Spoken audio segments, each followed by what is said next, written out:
Hello viewers, welcome to CEC Gurukul lectures. In my previous lecture, I had discussed with you stereochemistry of reactions involving inversion in configuration, retention in configuration and racemization. Now if we get a racemic mixture, we know a racemic mixture is an equimolar mixture of the D and the L forms. So it is very essential that we should resolve this racemic mixture. The reason being, as I have told you in my earlier lectures also, that in racemic mixture, one of the enantiomers can have a positive effect, whereas the other one will have a negative effect. For example, if we take a thalidomide drug which was given to women who were on a family way, they found that the children born were spastic in nature. This drug was given to prevent morning sickness. It was preventing morning sickness, but nevertheless, as a result of this drug, they were having spastic children. The reason being, that drug was being administered in a racemic form. That is, one enantiomer was having a positive effect, whereas the other was having a negative effect. Therefore, it is very essential that we should resolve this racemic mixture before it can be administered as a drug. We know that other optically active isomers also have different biological properties. So it is essential for them to be resolved.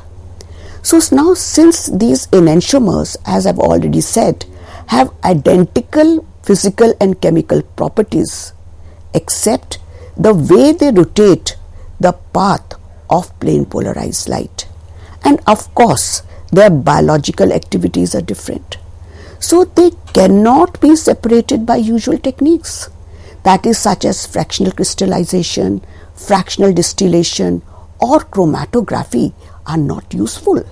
Therefore, we shall have to use special methods to achieve their separation. So some special procedures by which we can resolve the racemic mixtures are mechanical separation, preferential crystallization, biochemical method, the chemical method which involves asymmetric synthesis, and chromatographic method. So I have already discussed this with you, and you know, as far as 1948, Pasteur found that when racemic sodium ammonium tartrate was crystallized below 300 Kelvin, two types of crystals were obtained, and these crystals, that means he had obtained a racemic mixture, and now he wanted to separate this racemic mixture. So, but what he found, that these crystals had different hemihedral faces and these were non-superimposable. That means these crystals were enantiomers. So what he did, he separated them with tweezers and magnifying glass. So just imagine, as far away as 1948, Pasteur had resolved a racemic mixture by mechanical method. So what he found was, but now we do not use this method because this method is very time consuming and it has a limited application. Why does it have a limited application?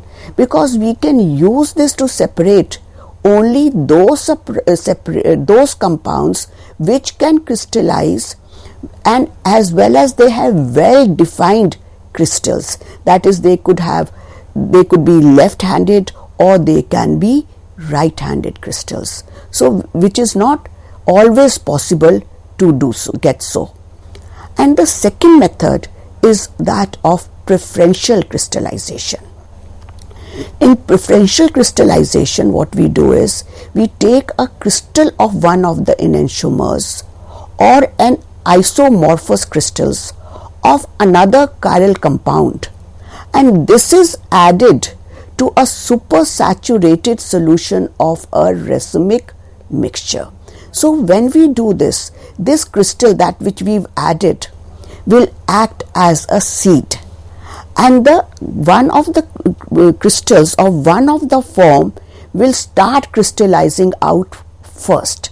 So for this, if you consider that we've taken a saturated solution of racemic form of sodium ammonium tartrate, and this is seeded with the crystal of one of the pure enantiomers or a crystal of levorotatory asparagine, then in that case the levosodium ammonium tartrate crystal will crystallize out first, which will then be filtered. Why does this happen? In this case, the negative asparagine, that is levorotatory asparagine, or let me assume here, I am not very sure what will be the configuration. It could be, say, the S configuration. So if we take S asparagine, so what we will find is that the S form of sodium ammonium tartrate will start crystallizing out on this asparagine. That is, this asparagine molecule is acting as a seed, and the crystals will start growing on it, and after they've grown on it, we will filter it. So this method is also called as entrainment, and the seed crystal is called entrainer. This method is quite useful, but there are other, now more sophisticated methods which can be used. Now we can talk of a biochemical method. In biochemical method, what is done, that a microbe or enzymes are used to resolve racemic mixtures. We know enzymes and microbes are highly stereoselective. That is, they will act only on one stereoisomer of the molecule because they will have a special affinity for that particular configuration. So we say, if we are bringing about fermentation of, say, racemic tartric acid by a yeast or a mold Penicillium glaucum, what we find that this Penicillium glaucum will completely consume the dextro form of tartaric acid, and it will leave behind the negative part, that is the levotartaric acid is left behind. Because it is highly stereoselective, so it will just feed on one form. But this is not a very good method. As you can see that these, first of all, that these reactions must be carried out in dilute solutions, since fermentation is to be carried out in dilute solutions. So what we find, that the isolation of the products becomes very difficult. And as you've already seen, that Penicillium glaucum is feeding on one of the enantiomers, which was the levorotatory tartaric acid. So that means the half of the enantiomer is consumed. So we are just left with the dextro form of tartaric acid. So that means we will get only half of the compound, or we will be able to isolate only half of the compound.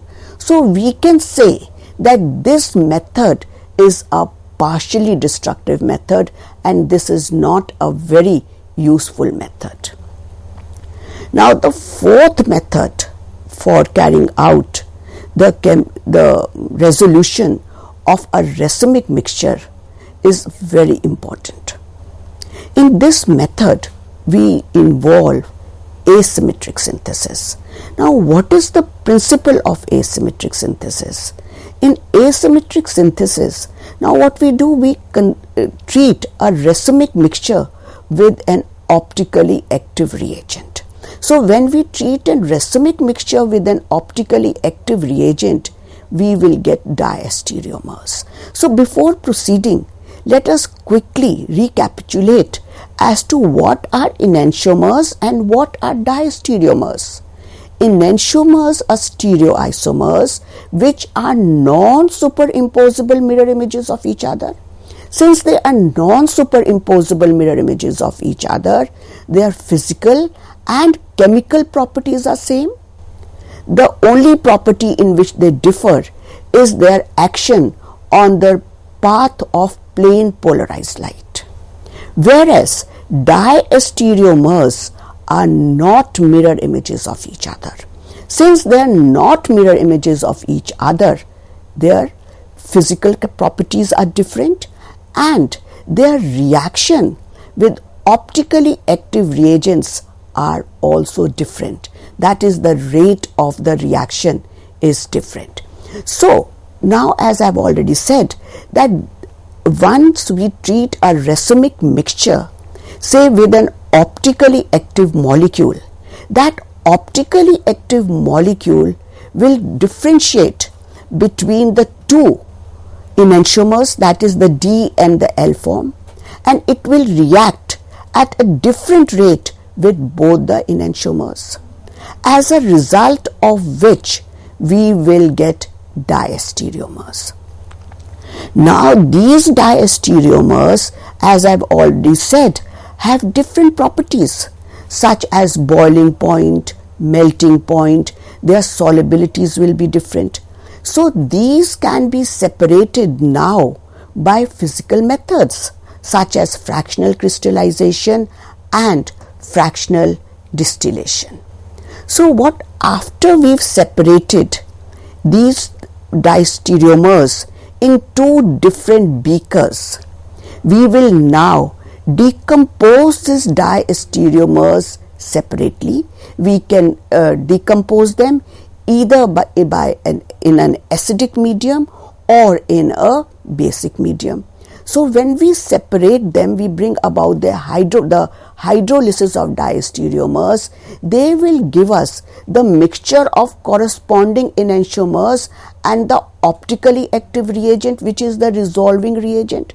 So supposing I have taken a racemic mixture of, say, compound X, and to it I am adding plus Y, which is again an optically active reagent. So what will we get? We will get a diastereomeric salt, which will be plus X plus Y, and then we will have minus X plus Y. We will collect them separately in two vessels. After collecting them, we will bring about their hydrolysis, and when we bring about their hydrolysis, what will we get? In one vessel we will get plus optically active compound, that is plus X and plus Y, and in the other we will get minus X and plus Y. So now, and then the optically active reagents can be removed by suitable method, leaving behind the pure enantiomers. So let me start that if we want to carry out the resolution of tartaric acid, how will we bring about the resolution of tartaric acid? So we will treat this tartaric acid with an optically active amine. Say that we will treat tartaric acid with optically active base such as brucine. We know amines are basic in nature. Now when we treat this tartaric acid with optically active brucine, which is dextrorotatory, it will give us a mixture of two diastereomers. One will be plus tartaric acid plus brucine, that is, we'll get a salt of this, and in the other tube, in the other vessel, we will get minus tartaric acid and plus brucine. Now the physical properties of these diastereomers will be different. So they will have, say, different solubilities in a particular solvent. So now we will separate these two diastereomers in two different beakers by two different beakers, and then what we'll do is, after the separation, each of the diastereomer will be purified by recrystallization. So what we've done is that we have taken let us go back here and see that now these two compounds which are diastereomers will have different solubilities, so they can be separated by fractional crystallization. So what will happen here is that when we talk of fractional crystallization, one of them will crystallize out first and the other will crystallize out later on. So we will separate now these diastereomers in two different beakers, and then we will treat them separately with dilute HCl to regenerate the corresponding plus or minus tartaric acid plus the resolving reagent. So if I look into the schematic diagram for this, so what we find is that we are treating the racemic mixture of tartaric acid with brucine, and when we do so, we are getting a mixture of diastereomers, that is plus tartaric acid and plus brucine, plus we are also getting plus tartaric acid minus tartaric acid and plus brucine in the beaker. Now we will separate these two by crystallization. So in one beaker we will have plus tartaric acid and plus brucine, whereas in the other mixture beaker we will have minus tartaric acid and plus brucine. Both of these will be in form of their salts. Now we will carry out the hydrolysis with dilute HCl. So when we carry out the hydrolysis with dilute HCl, we will find that tartaric acid will crystallize out and brucine HCl will remain in solution. Similarly, when we carry out the hydrolysis of the other component, we will get minus tartaric acid plus brucine HCl, that is brucine salt will remain in solution. So what you have to remember is that if we are resolving a mixture of acids, which are racemic mixture of acids, we will use a base to resolve them, and then in the last step we will bring about acid hydrolysis to separate or to regenerate the optically active compound from the mixture of tartaric acid and brucine salt. Now similarly, now let us see that we have to resolve a base. So in this case, please remember, we were using base to resolve a acid. So when we have to resolve a base, we will use an optically active acid such as lactic acid or malic acid. So now here we have a base, and to it we are adding a optically active acid. Now this optically acid will react differently with the base, that is the rate of reaction here will be different, and we will get two diastereomers, that is plus plus salt and minus plus salt. And since the physical properties of these diastereomers will be different, that is their solubilities may be different, so the one component will crystallize out first, the other will crystallize out later on. So what we'll do is the one which has crystallized out first we will filter out. So we've got now two components in separate beakers. Now here what you have to remember is you will bring about base hydrolysis, and when we bring about these base hydrolysis, we will get in a beaker the plus component of the base plus the resolving reagent, which will be in form of a salt. Similarly, in the second beaker we will get the levo form of the racemic mixture, that is the pure levo form of the compound, optically active compound, plus the resolving mixture, plus the resolving reagent. So here I have explained this by taking an example of 1-phenylethylamine. So when 1-phenyl racemic mixture of 1-phenylethylamine is treated with S form of malic acid, which is your resolving reagent. So what we get here is we get a mixture of diastereomers, that is we will get a mixture of 1-phenyl ethyl ammonium S-malate. This is a mixture of diastereomers. Now these two diastereomers will have different physical properties, so they will be separated out on the basis of their physical properties, that is one will crystallize out first, and then we will bring about the base hydrolysis of the two components which we have collected in different beakers. So what will we get? We will get 1-phenyl ethylamine, which is a single enantiomer, which will be the R form, which I will say is the levo or the dextroform, and in the same mixture we will get the S-malic acid, which is your resolving reagent. Now we can separate these two, and then in the second beaker we will get the another single pure enantiomer plus the resolving reagent. So this is a very good method for separation of racemic mixture. The another modern method which can be used to separate a racemic mixture is the chromatographic method. There are various types of chromatographic methods, like we have TLC, we have HPLC, that is high pressure liquid chromatography, then we have column chromatography, thin layer chromatography. So for resolving a racemic mixture we use column chromatography.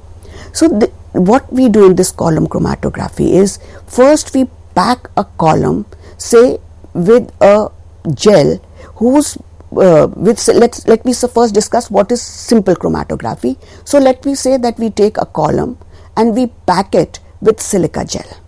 This is our stationary phase.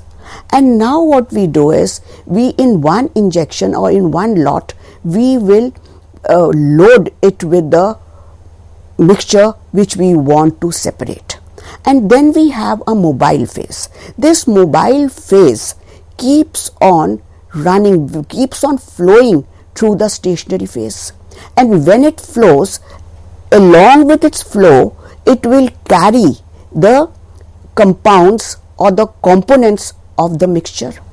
And now the separation is based on the principle that these compounds will have different affinity for the silica gel, so they will absorb with different forces with the silica gel. So the more strongly they will bind to the silica gel, that is the stationary phase, that is the longer time they will stay on the column. So they will come out of the column later on. So this is the basic principle of column chromatography, and this principle is used for separation of racemic mixture. But what we've done here is, so let me just read this out, that compounds that are adsorbed strongly will spend more time on the stationary particles, and they will come off the column later than the less strongly adsorbed components, which will spend more time in the mobile solvent phase, and they will flow out fast. They will flow out first. So we will collect this in one beaker. We will keep that beaker or a conical flask on one side, and then the second component will be collected in the other beaker. So now we have to resolve a racemic mixture. So we cannot use simple column chromatography to resolve this mixture. What we'll have to do is, we will have to prepare a special column here, and this special column will be one which will be containing particles whose surface will be coated with chiral molecules here. So again here we are using a chiral optically active molecule or a chiral molecule to separate these enantiomers. So when we are passing these enantiomers through this column, so what will happen? When we will first, now what we'll do is, we will load the mixture of enantiomers on the column, and we will pass a solution which is your mobile phase, and as the solution will pass through the column, these enantiomers will form weak complexes. They form these weak complexes usually through hydrogen bonding or through van der Waals forces with chiral column packing. And now here you have to remember here is that here again what we are getting is we are getting transient diastereomers, that is no chemical reaction is taking place. We are just getting this diastereomer formation is just momentary, that is, and after now they are forming these weak complexes, and now the solvent is flowing continuously through the column, and the dissolved enantiomers will also gradually move along, and this will be retarded by the time they sped complexed with the column packing. That is a enantiomer which will have more affinity to the column, to the chiral molecules which are on the column. It will adhere for a longer time to the column, because since the column particles, the chiral molecules on the column will have more affinity to these moving enantiomers, it will hold it for a longer rate. So the retention time there will be more, whereas one which is held weakly or which is having, let me say, more affinity for the solvent phase will come out first of the column. So here what I have shown you is the column. This is how the column is packed. We have, say, loaded here the racemic mixture, and from here now we are passing a mobile phase, that is, we are passing a solvent here. Now these mixture of A and B will be carried along with the flowing solvent through this column, and when it goes, it will have affinity for the chiral molecules on the column. They will bind to it. One will have more affinity as compared to the other, so they will separate out here. One which will have more affinity will bind more tightly to the column, and thus it will move more slowly in the column. The one which is less tightly bound will move out first, and we will be able to separate this enantiomer. The one which is bound more tightly will come out later. So what we've shown here is that the enantiomer which is bound less tightly will be collected first, and the second one will be, and then we'll remove this this conical flask after the separation of this. Then we'll place another conical flask in which we can carry out the, we will collect the minus enantiomer. So what we find here is that, say, the plus enantiomer is eluted first and it is collected. This technique is also very useful and it is used nowadays. But long ago, a derivative of camphor was also isolated by column chromatography, and in that case D-lactose was used as the chiral molecule which was used in the column to separate the mixture of derivative of camphor molecules. So the different techniques which can be used for resolving racemic mixture are mechanical techniques, biochemical techniques, fractional crystallization, then we have biochemical techniques in which we are using enzymes, and they are very useful because in that we can again recover the resolving reagent which can be reused again to resolve another set of racemic mixture. And then we have column chromatography. Thank you.